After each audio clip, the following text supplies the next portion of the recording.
¿ya? Apaguemos los micrófonos, porfa.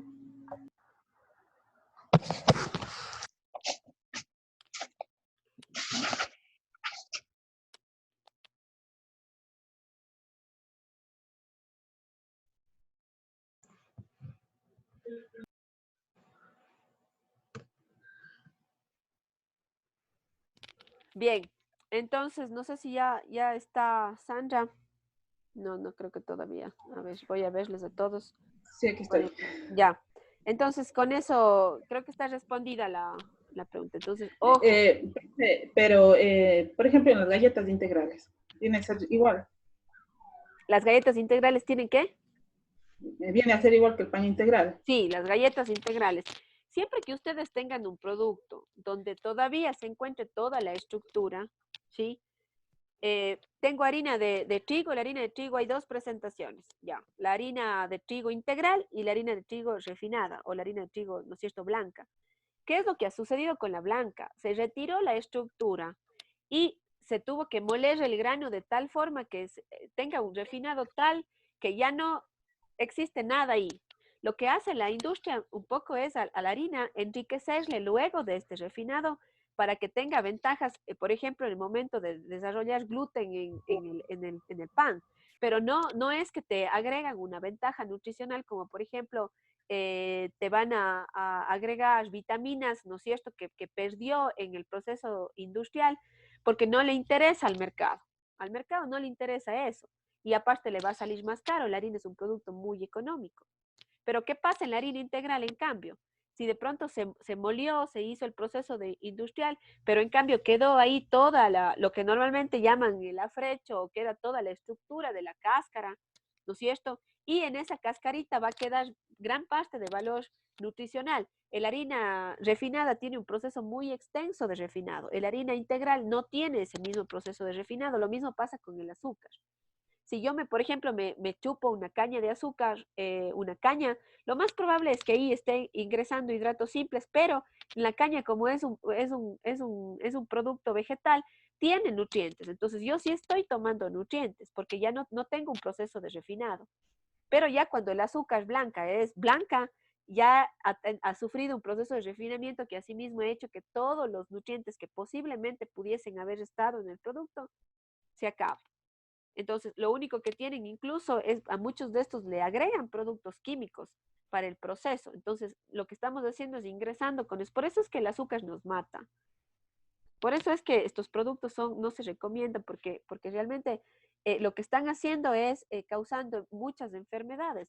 Gente que antes, por ejemplo, niños que antes no se veía problemas de diabetes 2, por ejemplo, ¿no es cierto?, por consumo de alimentos. Hoy en día tenemos a niños, tenemos personas más jóvenes que sufren de esto, de obesidad, de sobrepeso. ¿Y es por qué? Porque estamos haciendo un abuso en el consumo de los productos refinados, los hidratos simples, sin ningún aporte nutricional. El niño prefiere comerse una galleta ¿no es cierto?, Oreo, que comerse una fruta, ¿verdad? Entonces, claro, le estoy dando hidratos simples en la fruta también, pero le estoy dando aparte nutrientes que él necesita.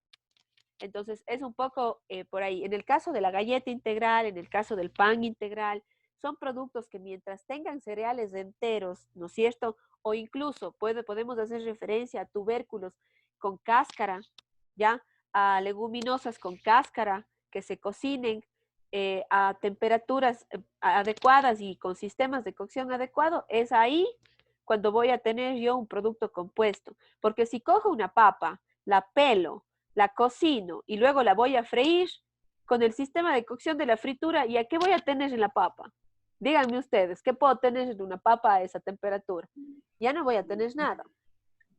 ¿Sí? Gracias. Entonces ahí la papa sí se vuelve un producto hidrato simple, porque ese tratamiento térmico, ¿no es cierto?, súper fuerte, hizo que se pierdan los nutrientes. Pero si la papa solo la cociné con cascarita, entonces, ¿qué tiene que hacer el cuerpo? Descomponer esa cáscara, ¿verdad? Descomponer esos almidones de la papa que estaban cocidos, nada más. Entonces, ahí sí tengo un hidrato compuesto. Pero ya si las papas están en funda con cantidades grandísimas, aparte de sal, ya no me están ofreciendo ningún tipo de valor nutricional. ¿Ya? ¿Alguna otra pregunta que tengan? referente a lo que vieron igual en los videos para continuar. Chef, ¿qué pasa cuando se elimina de una dieta normal todos los productos lácteos?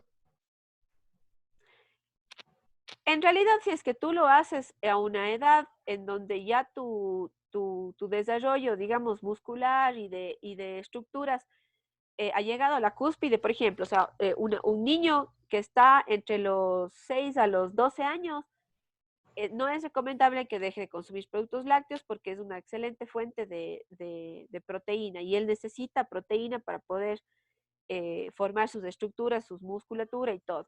Si es que tú dejas de consumir productos lácteos completamente a una edad de unos tal vez 20, 25 años, tú ya no estás formando nada. Todas tus estructuras, digamos, ya están formadas y tú necesitas en ese momento, por ejemplo, solo proteína para poder regenerar ciertos tejidos y demás, entonces eso de otros productos lo puedes tomar. Hay un problema mayor más bien con los lácteos, que es el tema de las alergias. O hay muchas personas que tienen intolerancia a la lactosa o tienen alergia a cualquier tipo de proteína de la leche, ¿sí? O, por ejemplo, hay una, sí, hay un componente que es una proteína de la leche que muchas veces, incluso cuando estamos con problemas respiratorios o niños que están desarrollando, por ejemplo, problemas de tos y demás, no les recomiendan que tomen leche porque esa enzima lo que hace es como encapsularse y crea como un gel aquí en la garganta que no hace que puedas respirar bien o que pase correctamente la saliva, comida y demás. Entonces, más bien por eso que no recomiendan en el caso de los niños que se consuma en edad cuando son muy chiquititos, por ejemplo, leche si tienen problemas alérgicos o tienen problemas respiratorios, ¿sí? Ahora, otro problema grave que tenemos que nos podríamos ir de largo es el tema de antibióticos en la leche, ¿sí? Es el tema de productos que se utilizan para el tratamiento de la leche, ¿sí? Se utiliza, aparte si es que consumimos leche que no sea pasteurizada o ultra pasteurizada, tenemos problemas graves de microorganismos y demás. Entonces, sí es un tema bastante amplio. Yo no recomiendo que no se consuman lácteos, sino que tú elijas consumirlos a sí mismo de forma esporádica y es preferible, incluso por la grasa, también la leche, hacer consumo de una leche semidescremada o descremada sería mucho mejor o en el caso de personas que tengan algún tipo de alergia a las leches deslactosadas y demás. Pero realmente a una edad adulta puedes tranquilamente dejar de tomar leche o productos lácteos, no habría problema si no tienes un déficit nutricional importante. Ujú. Aparte Ya. de que sí se puede utilizar otros productos sustitutos para poder cubrir la necesidad tal vez de calcio que nos da la leche, ¿sí? Que en edad adulta, por ejemplo, ya personas de tercera edad, sí necesitan consumir lácteos por el calcio, pero si no lo consumen, no consumen lácteos porque de pronto no les agrada o ya no quieren o tienen otro problema, tendrían que hacer uso de suplementos, o sea, tomar calcio de pronto en forma de tabletas, que son productos naturales, no van a causar ningún tipo de daño secundario, ¿sí? Bien, continúa entonces. ¿Cómo es que se empiezan a digerir o empiezan a convertirse estos hidratos de carbono en moléculas más simples? Lo primero que tenemos que decir es que la digestión de los almidones o de los hidratos de carbono inician en la boca por acción de una eh, enzima que es la amilasa salivar, que está en la saliva. ¿Qué quiere decir? Que cuando yo empiezo a consumir un hidrato de carbono, este ya empieza su proceso de descomposición, a romperse en estructuras en la boca, gracias a la enzima de la saliva. Luego pasa, sí, por el resto de nuestros órganos, hasta el estómago, en donde viajan enzimas pancreáticas, ya del páncreas viajan enzimas que van a ser las responsables de seguir descomponiendo este alimento. Entonces, ¿qué es lo que sucede? Cuando yo me como la galleta Oreo, eso entró a mi boca, mi saliva se dio cuenta de que ya no hay nada que romper, de que las moléculas que están ingresando son simples y ya no puedes romper nada. ¿Qué pasa? Entonces ese alimento va a pasar mucho más rápido, ¿no es cierto? Llegar a esa casita donde se almacena y generar energía mucho más rápido. Si es que yo me comí la galleta integral o el pan integral, ¿no es cierto? Y mi saliva empezó y se dio cuenta de que tiene que empezar a romper, ¿no es cierto? Rompió tal vez, empezó a romper la estructura, pero hasta eso el alimento sigue pasando hacia el resto de mis órganos. Llegó al estómago y todavía está entero, ¿no es cierto? Todavía tiene, digamos, enlaces enteros. Entonces, en ese momento viajan esas enzimas pancreáticas. ¿Para qué? Para seguir la ruptura, ¿sí? Entonces, ya en el intestino, en el estómago, se va a demorar mucho más tiempo. ¿Hasta qué? Hasta que se rompa completamente y esas moléculas simples pasen hacia el glucógeno, ¿no es cierto? Que es nuestra casita de almacenamiento, y ahí generen energía, ¿sí? Pero para eso tuvo que haber primero pasado por la saliva, ¿no es cierto? Pasó por todo mi tracto digestivo, llegó hacia el estómago, luego pasó hacia la sangre y de ahí pasa recién a esta casita de almacenamiento. Entonces, todo ese proceso hasta que se descomponga, porque la casita a ustedes no les va a aceptar moléculas enteras. Lo que les va a aceptar son solo las moléculas más simples, ¿sí? Entonces, por eso es que tardan más tiempo estos productos en descomponerse y eso se traduce a mejor energía para nosotros, energía mucho más duradera e incluso nutrientes que ya habíamos hablado. Una vez que pasan, por ejemplo, por la saliva, se han convertido ellos en disacáridos, se rompen las estructuras y vienen estas otras enzimas, ¿no es cierto? Incluso las intestinales, como la lactasa y la sacarasa, que ayudan a romper estas estructuras y dejar las moléculas más simples que son la glucosa, la fructosa y la galactosa. Depende del tipo de alimento que yo consumo, ¿sí? Si estoy consumiendo una fruta, ¿no es cierto? Sí, eso significa que va a pasar mucho más rápido, va a generarme energía mucho más rápido. La que yo estoy consumiendo es la fructosa, por ejemplo. Entonces, ¿qué pasa? Que si es máquinas que es la que va a descomponer o va a permitir esta molécula, ¿ya? Si llegan a la sangre van a llegar solamente en forma de la molécula simple, que es la glucosa. Todo lo que se despone en hidrato de carbono es una molécula de glucosa. La sangre solo acepta moléculas de glucosa para generar energía. Yo no puedo aceptar una molécula, por ejemplo, de amidón, porque no va a pasar. Lo que entra a la sangre es glucosa, y esa es la molécula simple que vamos a referenciar de ahora en adelante cuando hablemos de azúcares. Los hidratos de carbono se transforman en azúcares, los azúcares sí, son moléculas sin glucosa, ¿ya? Los hidratos de carbono, en las formas más enteras, como hidratos de carbono compuestos, en el borde de polisacáridos.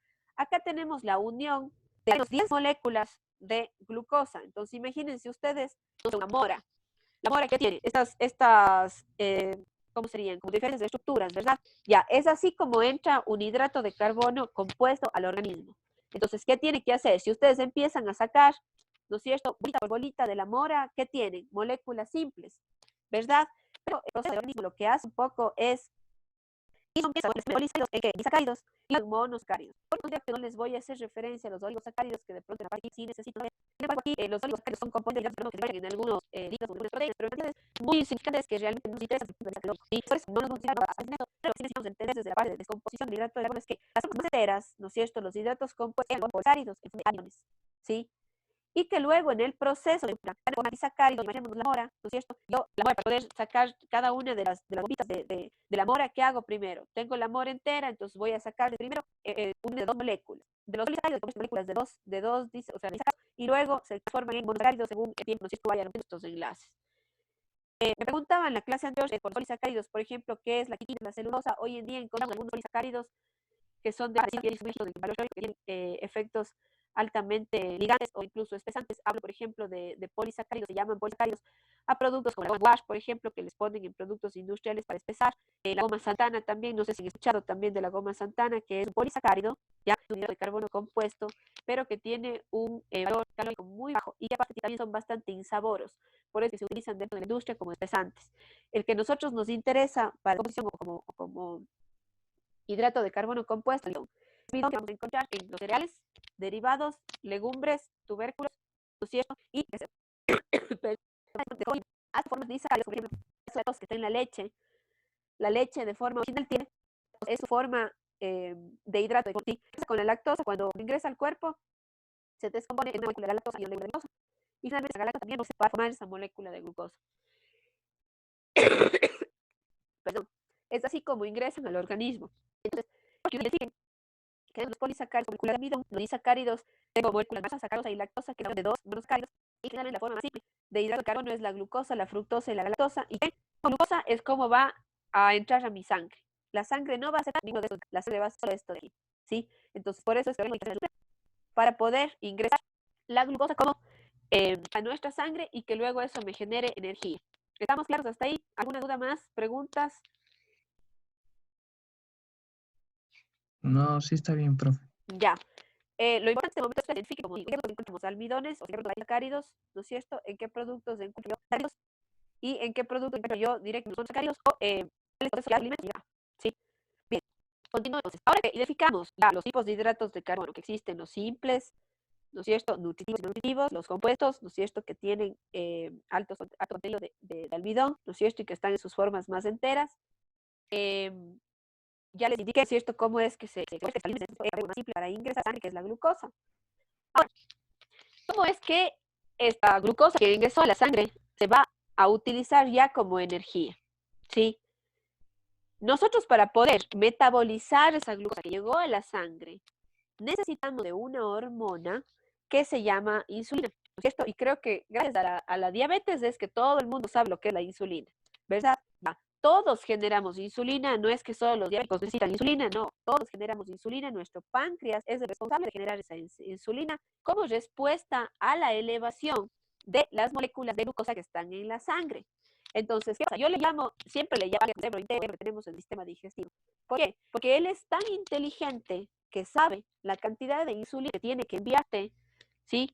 Cuando tú te comes una galleta, cuando tú te comes el pan integral, cuando tú comes la cola, cuando tú te comes la fruta, él sabe perfectamente la cantidad de insulina que tiene que enviar, ¿sí? Para poder asimilar o metabolizar esa azúcar, esa glucosa, ¿no es cierto?, que llegó a la sangre y poder formar energía, utilizarla como energía. El inconveniente grave que tenemos es que nuestro páncreas que se encarga de enviar esa insulina, o que puede que tal vez por un exceso de productos en la alimentación o por algún tipo de desorden metabólico, ¿sí? ¿Qué quiere decir? Que medio se tupe así y dice, ya no sé qué cantidad de insulina tengo que mandarte. Te manda menos, cada vez te manda menos, cada vez te manda menos. Entonces, esa cosa que en la sangre no puede ser metabolizada. ¿Qué hace? Tiene que quedar en la sangre ahí así. No sé, ¿ya? Entonces, no saber qué hacer esa glucosa es cuando empezamos nosotros a tener los problemas de las prediabetes, problemas incluso relacionados con sobrepeso y obesidad, porque más adelante ya les muestro qué sucede con este exceso de glucosa que se queda en sangre. Lo que hace este exceso de glucosa, recuerden que en la sangre va a ser el medio por donde van a transportarse todos, gracias al agua, se transportan, ¿no es cierto?, todos los nutrientes. Si es que yo tengo nutrientes en sangre, que son los encargados de alimentar todas las células de mi organismo, ¿y qué pasa? Si yo en la sangre tengo mucho contenido de azúcares, ¿no es cierto?, mucha glucosa y tengo otros componentes, ¿no es cierto?, que de pronto pueden darle un valor poco nutricional a mi sangre, ¿qué pasa? Empieza a existir la muerte celular o empiezan a fallar ciertos órganos, ciertos procesos de mi organismo, ¿sí? Es por eso que es súper importante respetar estas cantidades de hidratos de carbono que se recomiendan, ¿sí? Para una dieta de 2.000 a 2.500 calorías. Porque, ¿qué pasa cuando yo empiezo a abusar, sobre todo de los hidratos de carbono simple, que son los que rapidito van a hacerse en sangre?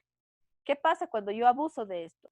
Mi páncreas es capaz de asimilarlos correctamente, no es suficiente insulina, ¿ya? ¿Y qué pasa? Empiezo yo a tener estos desórdenes o estos problemas metabólicos, ¿ya? ¿Qué pasa con esta insulina? Una vez que utilizo la glucosa, al sí, ¿no es cierto? Esto está en el hígado y el glucógeno que dijimos que era esa casita en donde se guardaba o almacenaba la energía de los hidratos de carbono, ¿sí?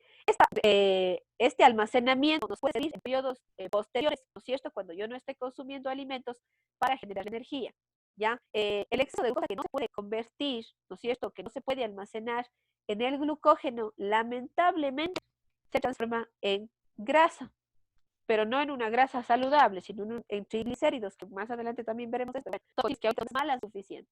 Es por eso que la mayoría de personas que con sobrepeso, obesidad o incluso diabetes mal llevada cuando hay un descontrol, tienen esos depósitos de grasa en la circunferencia abdominal, ¿sí? Es ahí donde se depositan esta glucosa, se transformó en grasa, ¿ya? Y en el hígado y en el tejido adiposo. Y lamentablemente la grasa que se almacena, ¿ya? Es todo este universo que es nuestro organismo para que vean realmente cómo funciona y es todo un drama, así lo que sucede en mi organismo. Lamentablemente este exceso de glucosa que no pudo ser almacenada y utilizada como energía se transformó en grasa en el tejido adiposo, ¿no es cierto?, que tenemos en nuestro organismo y el valor calórico que esta va a tener va a duplicarse incluso más del doble porque estas calorías que yo estoy almacenando en forma de tejido adiposo van a tener ya no 4 kilocalorías por gramo, como era el hidrato de carbono, sino van a tener 9 kilocalorías.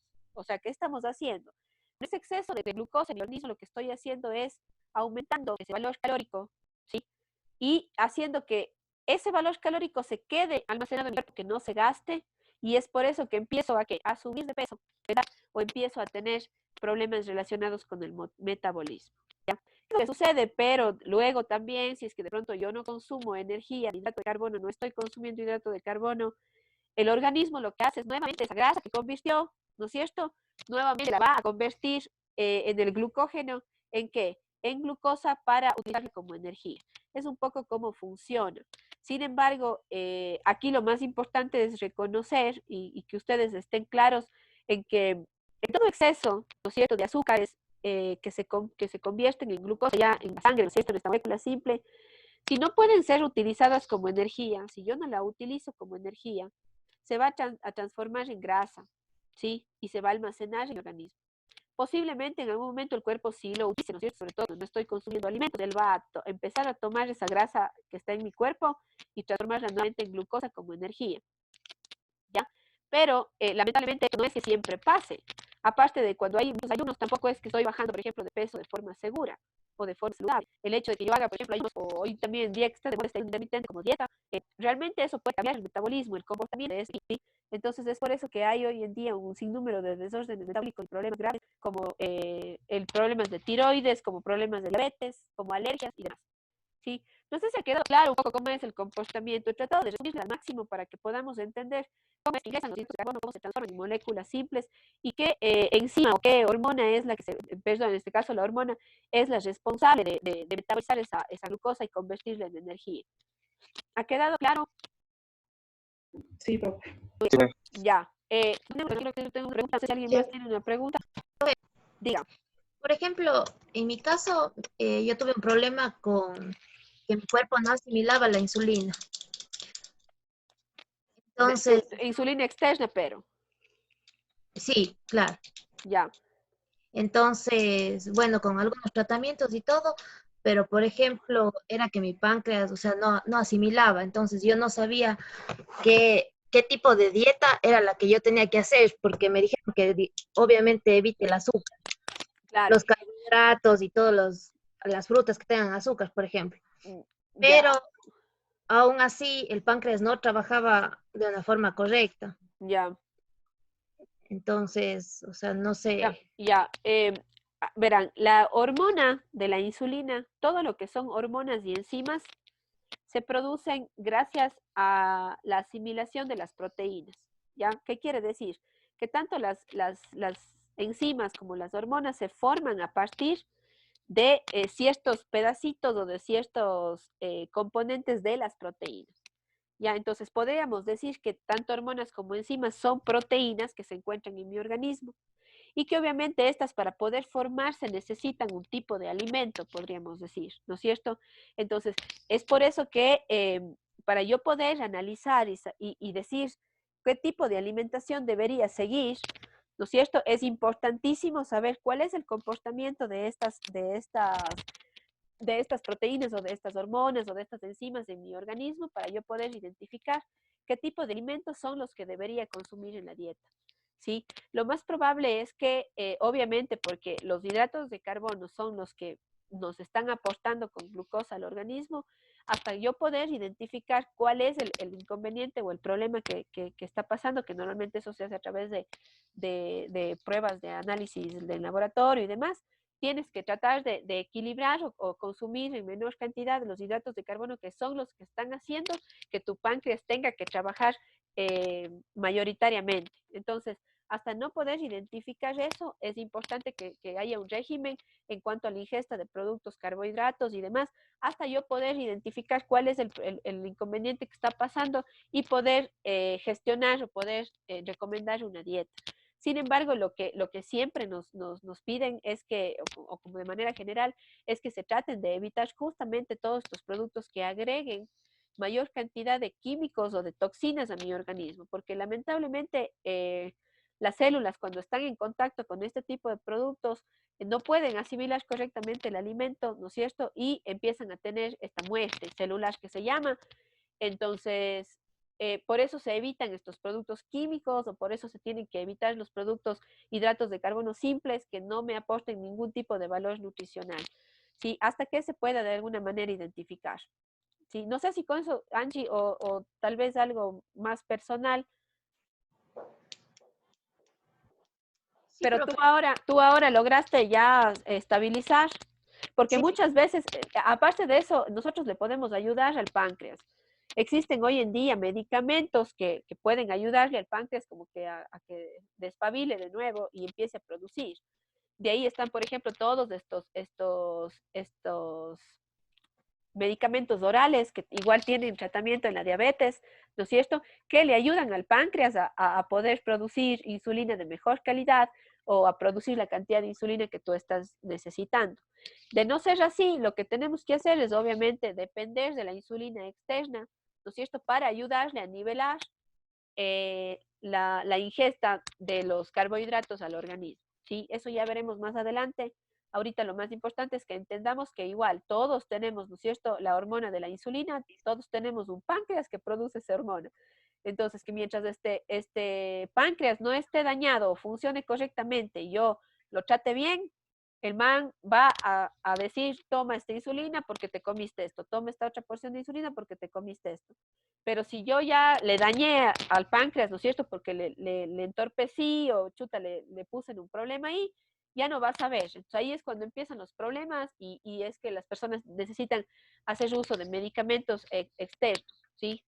Entonces eso. Si se me corta, chicos, creo que estamos ya bastante, a ver, teníamos hasta las 11, ¿no es cierto? Por el hachacito que tuvimos por la conexión, posiblemente nos demoremos unos 15 minutos más. Entonces, de ley vamos a tener que hacer otra sesión. Yo les pedí el día de hoy, no, bueno, espero que no estén aburridos, primero que nada. Para la siguiente sesión, ya vi que no tienen ninguna hora posterior a esta. Si de pronto alguien tiene algún inconveniente, me puede avisar. Igual las clases van a estar grabadas. Sin embargo, sí quisiera tener la colaboración de todos para la siguiente sesión porque voy a tomar asistencia, ¿ya? Ahora, les voy a dar entre esta sesión y la siguiente unos 10 minutitos para que descansen, porque si bien es mucha información, trato de resumir al máximo para que ustedes puedan comprender. Si tienen cualquier duda, igual la pueden seguir haciendo. Y yo por eso les mandé los videos antes para que puedan incluso de ahí sacar preguntas o si tienen dudas, con esos videos sí se puede incluso complementar mucho la información que vemos y esa información les puede servir para futuros trabajos también. Ahora, antes bueno, no, creo que vamos a a la siguiente sesión y les explico todo el tema de las tareas que tenemos que hacer y todo lo demás, ¿ya? Entonces tendríamos solo una sesión más en unos 10 minutos para explicarles el tema de las tareas, retroalimentarles también un poco el tema de las tareas anteriores, ¿ya? Están calificadas todos de este momento, ustedes pueden ver sus calificaciones. Les pido de favor que revisen en donde yo coloco la retroalimentación en la rúbrica, porque yo tengo ahorita, por ejemplo, ustedes son como, chuta, son un montón, son como 30 bueno, no son tantos, antes eran más. Este momento están 31, ¿sí? Entonces, de pronto, bueno, ahorita yo tengo que calificar 31 tareas. A veces me olvido si alguien de pronto subió un archivo y está dañado y lo que sea, pero yo siempre pongo en la retroalimentación todo lo necesario. Entonces, por favor, ustedes vayan revisando sus notas, vean si de pronto tienen algún dato en la retroalimentación que no entiendan o revisen si es que de pronto les he puesto que no está el archivo. Me ha pasado con algunas personas que el archivo está dañado, no puedo abrir la tarea. Otros que se han comunicado conmigo de forma personal y me han dicho que han tenido ciertos problemas y todo. Entonces, todo eso yo considero. Entonces, les pido de favor que revisen, por favor, las notas, sobre todo las personas que de pronto están con los trabajos o los archivos dañados. Sí, profe, ya les subí, pero aún no me ha calificado. Edgar. Y ya. ¿Qué trabajo subiste? Edgar, ¿dónde estás? No habla el Edgar Par. Dice. Ah, ya. bueno, las voy a revisar las de segunda tarea. Gracias. Voy a ir, siempre voy revisando un poco porque a veces suben fuera de tiempo. Ah, ya, no tengo micrófono, está bien. Se revisa fuera de tiempo o algo así. Entonces, por eso es que yo a veces califico. Es más, ustedes se dieron cuenta de que yo califico las tareas antes de las clases para que si tienen cualquier duda, cualquier problema, pues lo hagan en las horas que tenemos de las clases virtuales, ¿ya? Entonces, por favor, revisen, ya revisen. Y otra cosa importante que quería decirles también, bueno, ya para esta última tarea, no. Verán que este rato estamos en nutrición, Edgar. No estamos, ahorita olvídense de que yo soy su profesora de cocina. Ya estamos hablando de nutrición. Ya, o sea, en sus clases, cada uno, porque yo me confundo. A las tareas que yo les he subido ya para esta semana, les he colocado el formato en el que deben subir. La tarea que les voy a explicar la sesión siguiente es una tarea que tienen que subir en archivo Excel. Ya les voy a dar las indicaciones. Aparte tienen un foro. El foro ya podrían responder finalizando la siguiente sesión o pueden hacerlo incluso si es que desean durante estos 10 minutos que les voy a dar de receso. ¿Ya? Les estoy poniendo en el foro una lista de alimentos, hidratos de carbono, para que ustedes me clasifiquen cuáles serían simples y cuáles serían compuestos de acuerdo a la información que recibimos ahora en esta clase. ¿Estamos? Ya, entonces son este rato las 10 y justo 10:49. 11:05, ¿les parece? Nos conectamos con la misma idea y les doy las indicaciones de las tareas ya para que quede todo resuelto. Ya, chef. Profe, 10:55. ¿O estoy mal? No, a las 11:05 nos conectamos. Ya, listo. Ya, muchas gracias. Ya nos vemos.